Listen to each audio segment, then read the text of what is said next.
요한계시록 21장 1절에서 8절까지의 본문 제가 봉독하도록 하겠습니다. 또 내가 새 하늘과 새 땅을 보니 처음 하늘과 처음 땅이 없어졌고 바다도 다시 있지 않더라. 또 내가 보매 거룩한 성 새 예루살렘이 하나님께로부터 하늘에서 내려오니 그 준비한 것이 신부가 남편을 위하여 단장한 것 같더라. 내가 들으니 보좌에서 큰 음성이 나서 이르되 보라, 하나님의 장막이 사람들과 함께 있음에 하나님이 그들과 함께 계시리니 그들은 하나님의 백성이 되고 하나님은 친히 그들과 함께 계셔서 모든 눈물을 그 눈에서 닦아주시니 다시는 사망이 없고 애통하는 것이나 곡하는 것이나 아픈 것이 다시 있지 아니하리니 처음 것들이 다 지나갔음이러라. 보좌에 앉으신 이가 이르시되 보라, 내가 만물을 새롭게 하노라 하시고 또 이르시되 이 말은 신실하고 참되니 기록하라 하시고 또 내게 말씀하시되 이루었도다. 나는 알파와 오메가요 처음과 마지막이라. 내가 생명수 샘물을 목마른 자에게 값없이 주리니 이기는 자는 이것들을 상속으로 받으리라. 나는 그의 하나님이 되고 그는 내 아들이 되리라. 그러나 두려워하는 자들과 믿지 아니하는 자들과 흉악한 자들과 살인자들과 음행하는 자들과 점술가들과 우상 숭배자들과 거짓말하는 모든 자들은 불과 유황으로 타는 못에 던져지리니 이것이 둘째 사망이라. 아멘. 요한계시록 21장 1절에서 8절까지의 본문으로 하늘, 땅, 바다, 그리고 새하늘과 새 땅이라고 하는 제목을 함께 말씀 나누도록 하겠습니다. 오늘 우리는 요한계시록 21장을 읽었는데요. 성경의 거의 제일 마지막 부분이죠. 요한계시록은 22장으로 끝이 나는데 21장과 22장은 요한계시록이라고 하는 책의 결론이면서 동시에 성경 전체의 결론이라고 할 수 있습니다. 하나님께서 이루어 가시는 역사 전체의 결론을 담고 있습니다. 결론이라고 하는 것은 다만 그냥 끝이라는 뜻이 아니라 시작된 이야기의 완성이라고 그렇게 생각할 수 있겠죠. 그래서 요한계시록의 마지막 장은 성경의 처음인 창세기 1장에서 시작된 하나님의 장대한 이야기가 그 결론에 도달한 것, 그것을 우리가 요한계시록 마지막에서 확인할 수 있습니다. 그렇기 때문에 요한계시록은 항상 무엇과 관련시켜야 하냐면 성경 전체의 맥락의 결론이다라고 하는 생각으로 이거를 들여다봐야 하는 거예요. 근데 이거를 이 성경 전체와 쭉 이어지는 최종적인 완성이라고 생각을 하지 않고 그냥 요것만 따로 떼어가지고 이야기를 우리가 이해를 하려고 하게 되면 반지의 제왕이 1편, 2편, 3편 있잖아요. 엄청 길지 않습니까? 결국에는 이제 프로도가 그 운명의 산에 가서 반지를 용암 있는데 이렇게 던지게 되는 골룸과 싸우다가 결국은 같이 떨어져서 반지가 사라지게 되는데, 근데 그 결말의 장면을 앞에 이야기 없이 그냥 그 장면만 놓고 한다면 반지의 제왕의 그 모든 뭐라고 해야 될까요? 감동이나 아니면 긴장감이나 그런 이야기들이 다 사라져버리고 말 거예요. 그러니까 무슨 얘기를 하려고 하는 거냐면 요한계시록은 성경 전체의 이야기 전체와 연결되어져 그것을 품고서 그 최종적인 결론을 우리에게 전달한다라고 생각하시고 그 내용을 확인해야 하는 것입니다. 그래서 오늘 설교 제목이 하늘, 땅, 바다, 그리고 새하늘과 새 땅인데 제목을 이렇게 정한 까닭은 그 표현이 오늘 본문이 21장 1절에 나오기 때문이기도 하지만 보다 중요하게는 계시록 21장이 창세기 1장부터 시작한 하나님의 창조 이야기의 완성이다라고 하는 사실을 분명히 하기 위함입니다. 21장 1절을 보실까요? 또 내가 새 하늘과 새 땅을 보니 처음 하늘과 처음 땅이 없어졌고 바다도 다시 있지 않더라. 그렇게 얘기합니다. 요한은 지금 새 하늘과 새 땅을 보고 있다고 얘기해요. 처음 하늘과 처음 땅이 지나갔습니다. 그리고 바다도 더 이상 있지 않다. 그렇게 표현을 하고 있어요. 새 하늘과 새 땅이라고 얘기하니까 이거는 분명히 처음 하늘과 처음 땅과 비교해 볼 때 새로운 것이지요. 하지만 여전히 하늘과 땅으로 불리죠. 그렇죠? 그러니까 연속성과 불연속성이 동시에 존재하는 겁니다. 새 창조는 다만 이전 것의 폐기가 아니고요. 이전 것의 완성이고 그것이 본래 목표한 것의 성취이기 때문입니다. 요한계시록 22장 마지막 부분에는 수정과 같이 맑은 생명수의 강이 하나님의 보좌와 어린 양의 보좌로부터 흘러나와서 그 새 예루살렘 성을 적시게 되는데, 그 강 좌우에는 12가지 열매를 맺는 생명나무가 있어요. 그리고 그 잎사귀는 만국을 소송케 한다, 이렇게 얘기를 합니다. 근데 이거는 창세기 2장의 에덴 동산의 그림이에요. 동산 중앙에서부터 물이 발원하여 나오고 그 중앙에 생명나무가 있고, 물론 성곽을 알게 하는 나무도 있지만, 그래서 계시록의 마지막 부분이 이렇게 하나님이 시작하신 창조의 역사가 인간의 죄와 죽음과 고통과 절망을 넘어서서 마침내 본래의 목표였던 그 목적지에 도달한 그런 모습을 묘사하는 것입니다. 하나님은 여기에 도달하려고 하신 거예요. 여기에 도착할 거다, 이렇게 얘기를 하는 거죠. 그래서 이런 형태의 얘기를 요한계시록은 책의 처음과 또 본격적인 묵시가 시작되는 4장에서 이런 형태로 표현하는데, 1장 1절에 보시면 요한계시록이요, 예수 그리스도의 계시라. 이는 하나님이 그에게 주사 반드시 속히 일어날 일들을 그 종들에게 보이시려고 알게 하신 것이라, 이렇게 얘기하고, 4장 1절에는 후반부부터인데요, 이리로 올라오라. 이후에 마땅히 일어날 일을 내가 내게 보이리라, 이렇게 얘기가 되어지고 있어요. 그러니까 무슨 얘기냐면, 여기 1장 1절에 반드시 일어날 일들이라는 표현과 4장 1절에 마땅히 일어날 일들이라는 표현에 주목하시면 좋겠습니다. 사실은 똑같은 말이에요. 그러니까 요한계시록은 다만 미래에 이런 일이 일어날 거야 라고 하는 무슨 노스트라다무스의 예언서 같은 그런 게 아니고요.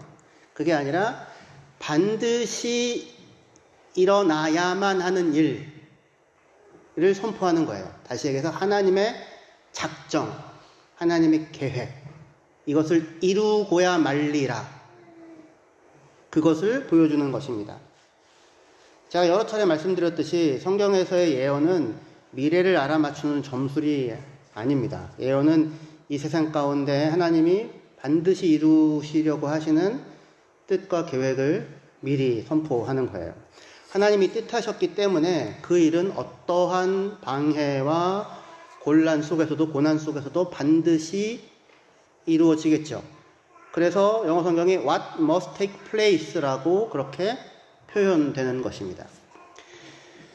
요한계시록 21장과 22장은 그런 의미에서 다만 역사의 끝에 대한 이야기가 아니라 하나님이 시작하신 역사가 인간의 반역과 어리석음에도 불구하고 실패로 돌아가지 않고 완성에 이르고야만 하는 그런 이야기를 보여주고 있습니다.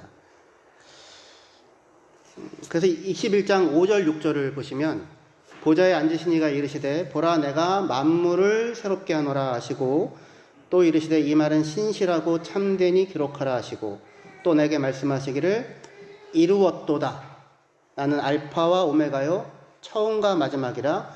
내가 생명수 샘물을 목마른 자에게 값없이 주리니. 그렇게 말씀하고 있습니다.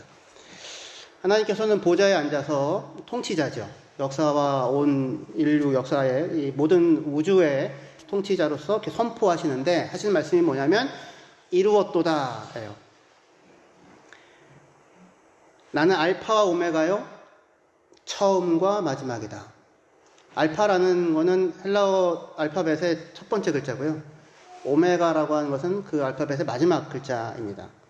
그리고 처음과 마지막이다, 그렇게 얘기를 하고 있어요. 창세기는 태초에 하나님이 천지를 창조하시니라는 말씀으로 시작되잖아요. 근데 그 태초에라는 말에 해당되는 히브리어를 그리스어로 표현하면 아르케거든요. 근데 여기 하나님이 나는 처음이요, 나는 아르케요, 이렇게 얘기를 해요. 태초를 연 분이죠. 동시에 나는 마지막이다라고 얘기합니다. 근데 마지막이다라고 하는 말을 텔로스라고 표현을 했어요. 그거 무슨 얘기냐면 완성이라는 뜻입니다. 나는 시작한 일을 반드시 이루고 완성하는 하나님이다. 그런 의미가 되는 거죠. 하나님께서는 그러니까 완성해야 할 어떤 계획을, 어떤 목표를 가지고 창조를 시작한 거예요. 하나님은 분명한 목적을 가지고 계셨습니다. 창세기에서 하나님은 아담과 하와를 창조하시고 아담을 대표자로 삼아 그에게 세상을 다스리는 권한을 위임하셨죠. 모든 것들을 다스리라 이렇게 한 거죠. 말하자면 아담은 하나님의 통치를 반영하는 왕으로 세워진 것입니다.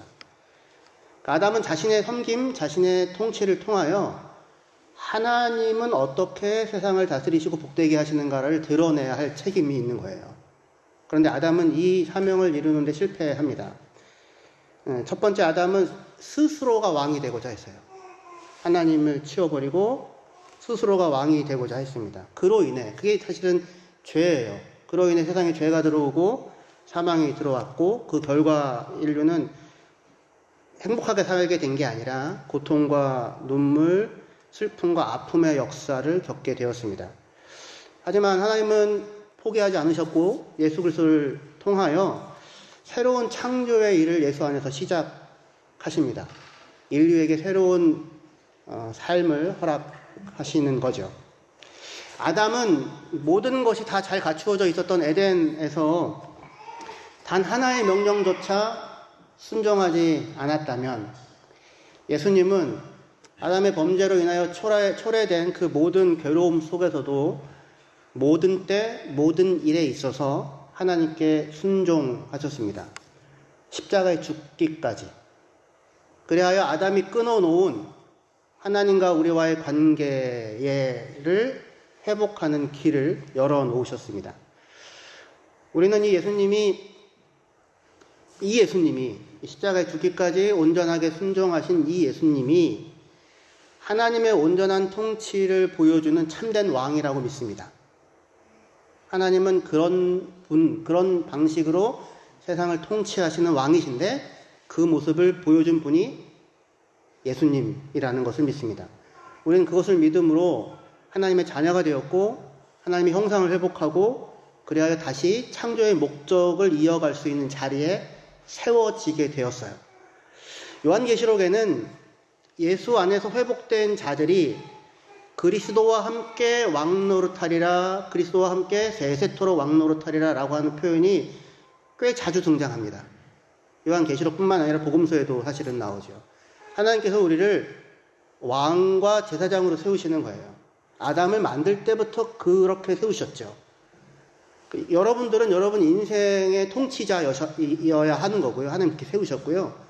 그리고 이 땅에서 이웃과 여러분의 가정과 삶을 통해 여러분들의 삶의 통치자로서 하나님은 어떤 분이신가를, 하나님의 왕되심을, 하나님의 통치하시는 방식을 반영하고 드러낼 수 있는 그런 존재로 세워진 거예요.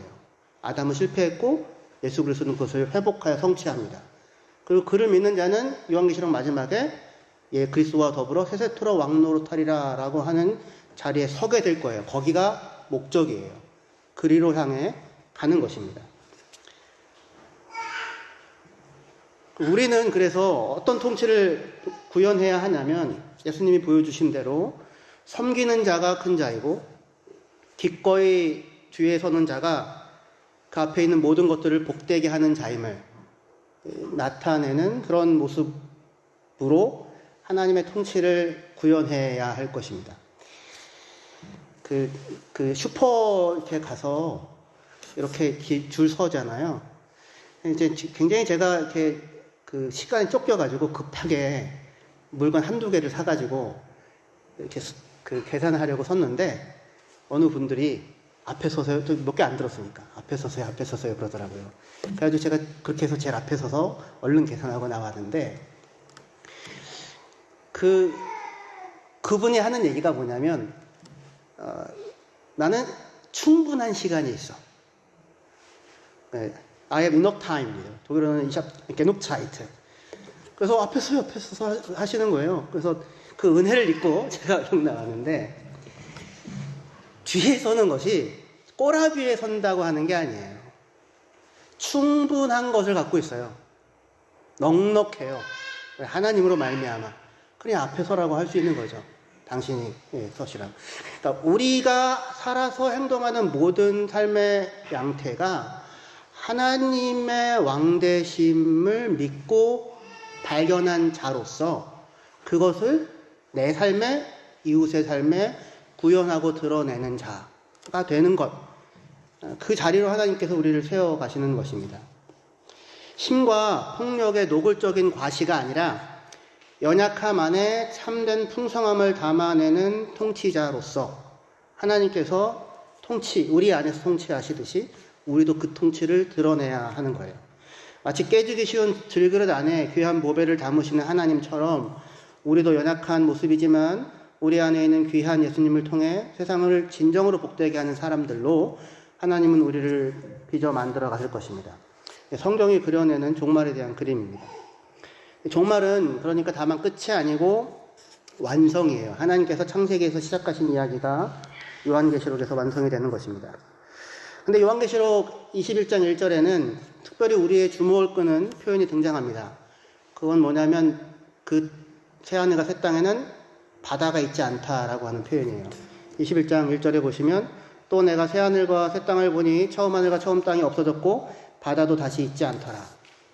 왜 새하늘과 새 땅에는 바다가 없을까요? 바다가 없어도 천국인가요? 제가 전에 살던 데는 바닷가였거든요. 여기 내려오니까 바다는 없고 산이 있는데 여기 좋습니다. 충분히 거기서 오랫동안 바다 봤어요. 근데 천국에 바다가 없으면 그건 아닐 것 같아 이런 생각이 들잖아요. 근데 새하늘과 새 땅에 바다가 없다고 얘기합니다. 이 말은 무슨 얘기냐면 성경에서 바다는 하나님의 질서에 저항하고 반역하는 세력을 상징해요. 일관된 상징입니다. 그게 홍해든 풍랑이 있는 바다든 여러 원문에서 바다는 하나님의 뜻을 대적하는 혼란과 혼돈 그리고 악의 상징으로 나타납니다. 따라서 새하늘과 새 땅에 더 이상 바다가 없다는 말은 그 땅에는 새하늘과 새 땅에는 모든 반역과 죄의 가능성이 완전히 제거된 세계다라는 것을 나타내는 거예요. 혼돈과 무질서가 사라지고 하나님의 온전한 통치 아래 질서와 평화가 확립된 상태를 나타내는 것입니다. 그런데 그 땅에는 그 새하늘과 새 땅에는 바다만 없을 뿐만 아니라 바다가 없자, 하나님의 통치에 저항하는 세력이 없자, 죄가 없자, 동시에 없는 게 또 있게 되는데 21장 4절입니다. 여기 같이 읽으시면 좋겠습니다. 시작. 모든 눈물을 그 눈에서 닦아주시니 다시는 사망이 없고 애통하는 것이나 곡하는 것이나 아픈 것이 다시 있지 아니하리니 처음 것들이 다 지나갔습니다. 새하늘과 새 땅에는 바다가 없을 뿐 아니라 눈물과 애통이 없고 사망과 고통이 없다라고 그렇게 말씀합니다. 새하늘과 새 땅에 눈물과 고통과 아픔이 없는 까닭은 뭘까요? 인간의 감정이나 감각이 이렇게 무감각해지기 때문은 아니겠죠. 통각이 사라져서 그런 건 아니겠죠. 하나님 나라에서 눈물과 아픔이 사라지는 것은 인간이 고통을 느끼지 못하게 되어서가 아니라 근본적으로 고통을 유발하는 죄와 폭력과 착취가 그곳에 더 이상 존재하지 않기 때문입니다. 3절부터 보시면 내가 들으니 보좌에서 큰 음성이 나서 이르되 보라 하나님의 장막에 사람들과 함께 있음에 하나님이 그들과 함께 계시리니 그들은 하나님의 백성이 되고 하나님은 친히 그들과 함께 계셔서 모든 눈물을 그 눈에서 닦아주시리니 그렇게 말씀해요. 하나님께서 그의 백성 가운데 친히 거하셔서 그들의 눈에서 모든 눈물을 닦아주실 것이라고 이렇게 말씀하시는데 이때 하나님이 그들과 함께 계신다라고 할 때 사용된 표현이 장막을 친다라는 거예요. 텐트를 친다. 스케노라고 하는 말인데요. 이 말은 요한복음에서 요한이 예수님께서 말씀이 육신이 되어 우리 가운데 거하심에 성육신을 나타내는 표현이에요. 하나님의 통치가 그러니까 하나님은 우리 위에 군림하시는 왕이 아니고요.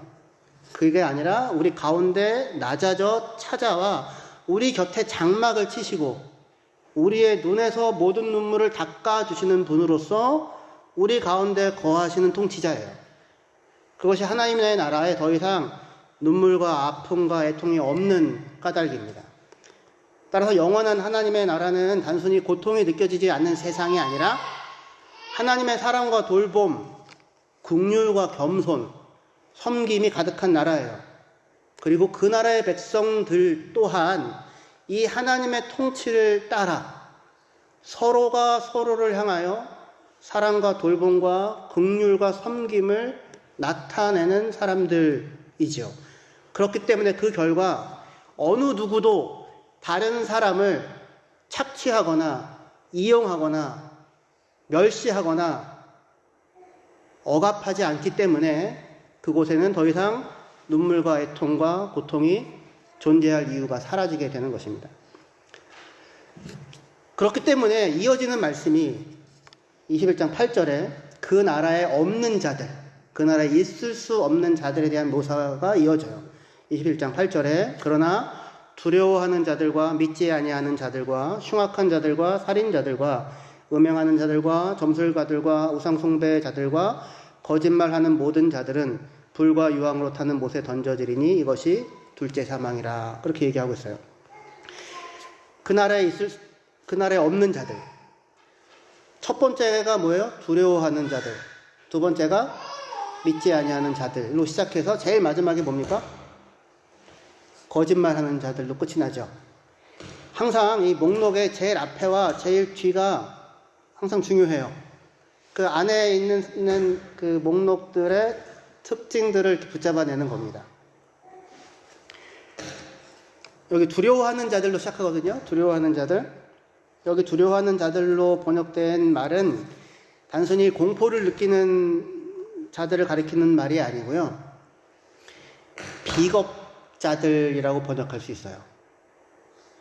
영어 성경에 뭐라고 되어 있습니까? cowardly라고 되어 있죠. The cowardly. 비겁한 자들. 왜 비겁할까요? 믿음이 없어 비겁한 거예요. 비겁한 이유는 믿음이 없기 때문입니다. 복음서에서 예수님께서 풍랑이 있는 바다를 건너갈 때 예수님께서 배에서 잠들어 계셨거든요. 그래서 제자들이 막 놀라가지고 이제 예수님을 깨웁니다. 그럼 예수님이 일어나셔서 제자들을 향하여 뭐라고 얘기하냐면 어찌하여 이렇게 무서워하느냐? 너희가 어찌 믿음이 없느냐? 그렇게 얘기해요. 그 무서워하느냐가 데일로스라는 똑같은 말을 씁니다. 사람이 두려움에 사로잡혀 비겁해지는 까닭은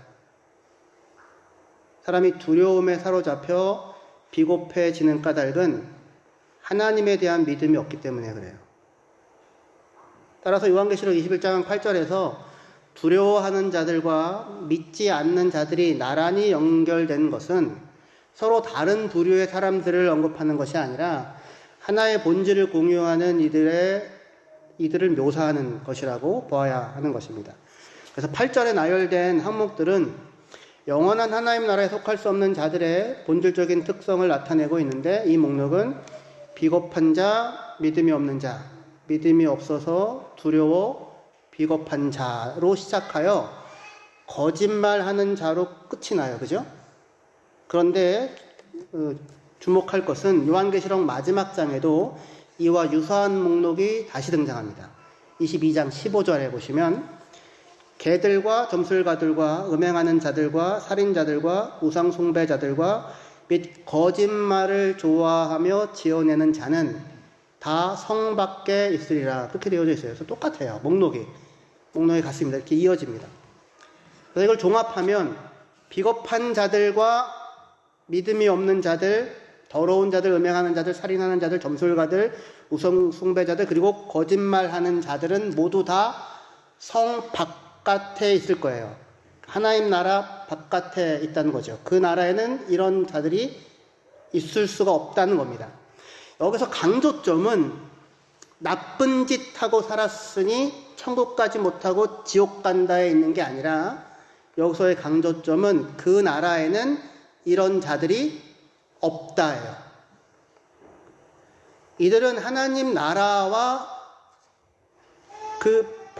하나님 나라의 본질과 양립할 수가 없기 때문에 그래요. 왜냐하면 이런 자들이 있는 곳에는 반드시 뭐가 생기겠어요?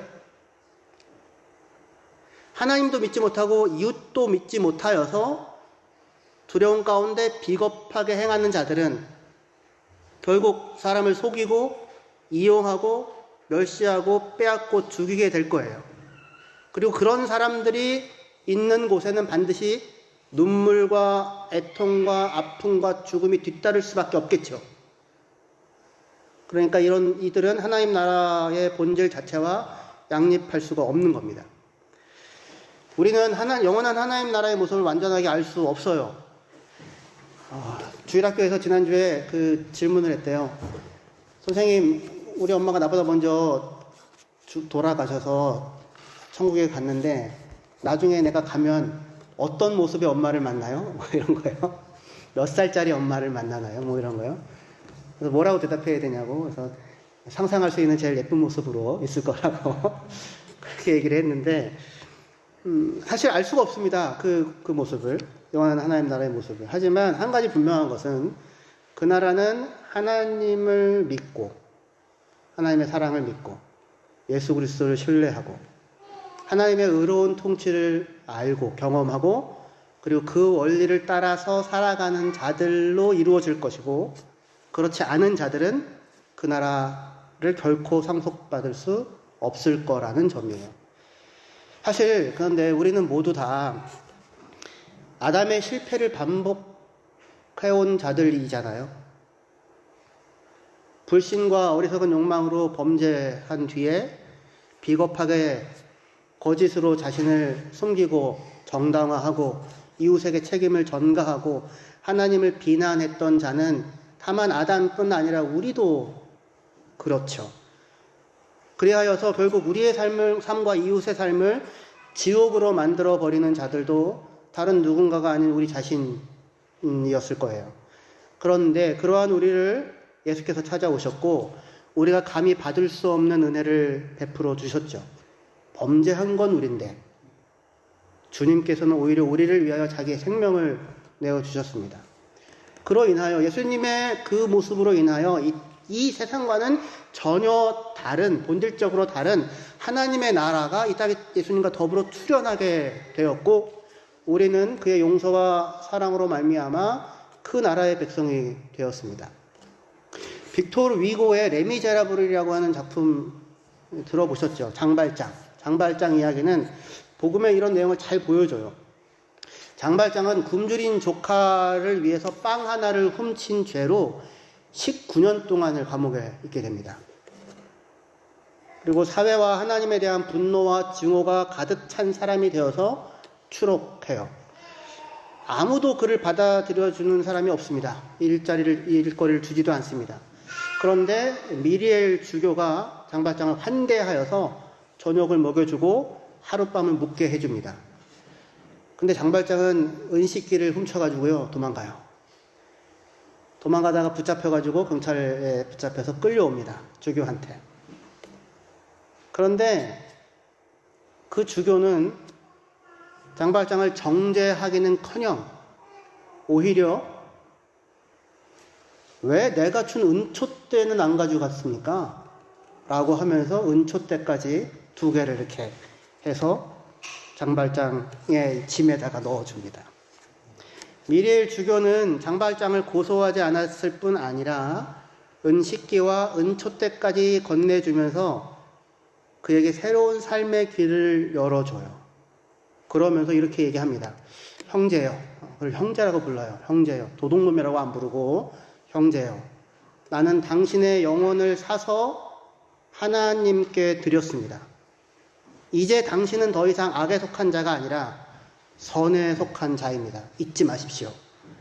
이 은식기와 은촛대를 가지고 정직한 사람으로 사십시오. 장발장은 새로운 삶을 삽니다. 정직한 자로 살게 돼요.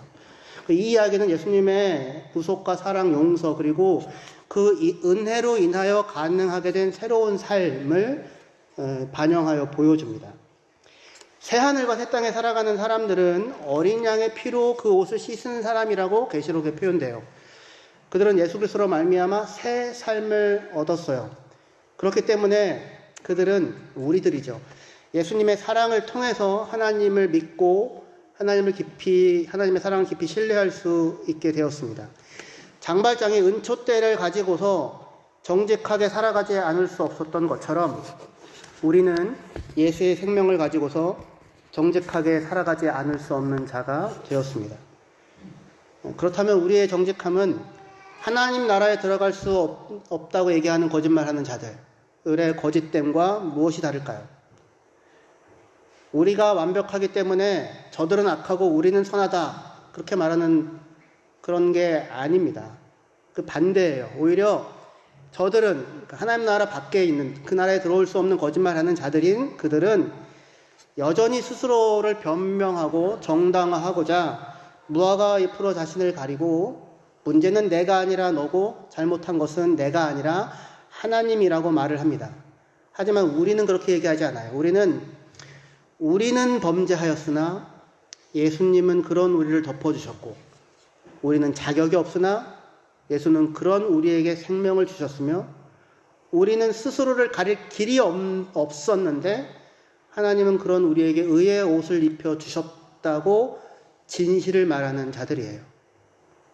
하나님의 나라는 우리가 완벽해졌기 때문에 눈물과 아픔과 슬픔이 없는 것이 아니라 서로가 서로를 바라보는 눈과 마음이 예수님을 닮고 하나님을 닮았기 때문에 그곳에 눈물과 애통과 아픔이 없는 것입니다. 거짓말하는 자들은 무화과 나무 잎으로 자신의 열매 없음과 수치를 숨기려 하지만 그 나라에 속한 우리는 우리의 열매 없음과 허물을 숨기지 않고 오히려 그런 우리를 위해 생명을 주신 예수 그리스도를 증언합니다. 왜 은촛대까지 가져가지 않았냐고 얘기를 하며 주는, 왜 이 생명을 가져가지 않았냐고 하면서 우리에게 생명을 내어주시는 그 예수 그리스도를 증언하는 사람인 거죠. 새하늘과 새 땅은 처음 하늘과 처음 땅과는 전혀 다른 곳일 것입니다. 처음 하늘과 처음 땅은 사라지고 바다도 그곳에는 다시 있지 않을 거예요. 그러나 그 새로움은 인간의 업적이나 환경의 개선으로 이루어지는 것이 아니라 오직 예수 그리스도로부터, 그의 은혜로부터 비롯됩니다. 우리가 황금으로 빛나는 보석성에서 산다고 그곳이 새하늘과 새 땅이 아니죠. 예수의 은혜와 용서, 사랑과 긍휼, 섬김과 환대를 경험하여 아는 자들이 그곳에 있기에 그곳이 새하늘과 새 땅이 되는 것입니다. 그 나라에 더 이상 눈물과 아픔과 슬픔이 없는 이유는 그곳의 환경이 좋아서가 아니라 그 나라에 살아가고 있는 백성인 우리가 하나님의 마음을 알고 그의 긍휼과 사랑을 경험하여 알아서 서로가 서로에게 그렇게 행하는 그를 닮은 자들이 되었기에 그곳에 더 이상 눈물과 아픔과 슬픔이 없는 것일 것입니다. 그러므로 지금 이 땅에서부터 우리 그 나라에 속한 자들로 살아가야 할 것입니다. 하나님께서 하시는 것처럼 서로의 눈에서 모든 눈물을 닦아줍시다. 그리고 그렇게 할 때에 우리가 살아가는 이곳이 바로 이곳이 새 하늘과 새 땅이 될 것이고 창조는 그 완성에 도달하게 될 것입니다. 기도하시겠습니다.